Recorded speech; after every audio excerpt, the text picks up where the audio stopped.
Assalamualaikum warahmatullahi wabarakatuh. Baiklah, bertemu lagi dengan saya Septieni.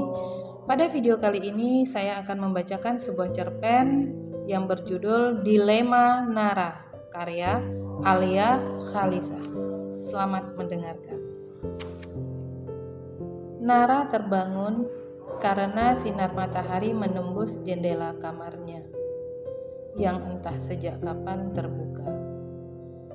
Sejenak, ia hanya menatap langit-langit kamar. Matanya masih terasa sembab, sisa tangisan tadi malam.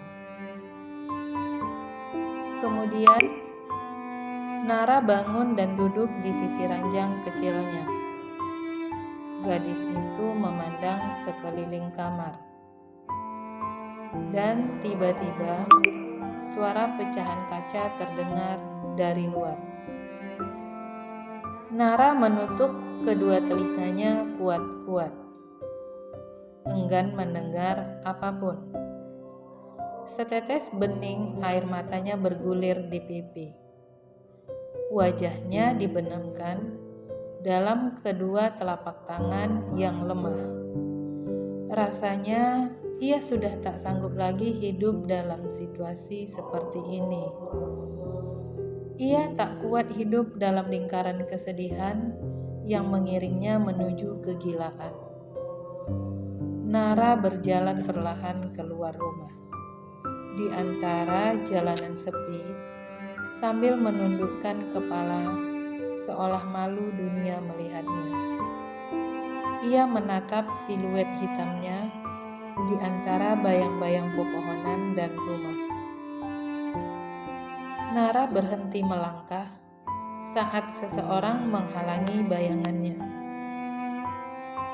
"Ada yang ingin kukatakan padamu."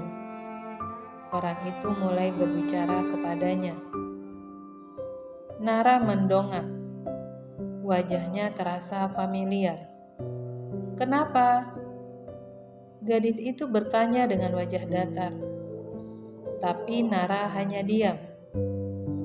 "Kenapa kamu harus lahir di dunia ini?" Ia mulai membentak. Gadis itu melayangkan telapak tangannya ke pipi Nara. "Pergi!" Nara tak sanggup menatap lawan bicaranya. Ia hanya memegang pipinya yang terasa nyeri karena tamparan barusan. "Hilanglah dari dunia ini, dasar penghancur keluarga orang," hardik gadis itu. Nara terisak diiringi suara teriakan gadis itu di telinganya. Tetesan bening meleleh, merayapi sudut wajahnya. Nara adalah anak perempuan biasa yang hidup dengan kasih sayang utuh dari orang tua. Ia hidup berkecukupan, bahkan lebih. Semula, ia mengira hidup dalam zona kesempurnaan. Tetapi ternyata semua itu hanya bualan. Ayahnya ternyata seorang pria yang telah berkeluarga. Saat itulah ia menyadari ibunya adalah istri kedua ayahnya. Keluarganya tidak diinginkan oleh semua orang. Ibunya dianggap wanita yang tak punya harga diri. Tidak ada yang sudi berbagi nafas dan tempat dengan keluarga Nara. Mereka tidak pernah mau tahu separah apakah kerusakan jiwa yang mendera orang yang mereka cemooh. Istri pertama ayah Nara adalah sahabat dekat ibu Nara. Sahabat dekat yang saling mengaitkan janji satu sama lain sejak duduk di bangku sekolah untuk tidak mengkhianati. Begitu istri pertama ayahnya mengetahui apa yang telah terjadi, ia tentu syok berat. Suami yang ia cintai berpaling darinya. Sahabat yang paling ia percaya mengkhianatinya dalam waktu yang sama. Nina anak istri pertama ayahnya, pun tak percaya. Ia nyaris pingsan saat ayahnya mengungkapkan hal itu sendiri. Selanjutnya, teror mulai berdatangan sebagai tanda balas dendam. Mulai dari pecahnya kaca jendela di rumah, hingga lemparan api untuk rumahnya. Nah, lamunan Nara terhenti. Gadis itu tetap diam, memandang kosong. Nara, sayang, kamu ada di dalam kan? Panggilan itu tak membuat Nara beranjak dari posisi yang nyaman bagi dirinya. Kemudian, ketukan demi ketukan tak bernada mulai terdengar dari balik pintu. Nara, buka pintunya sayang. Ibu mau bicara mengenai kepindahan kita.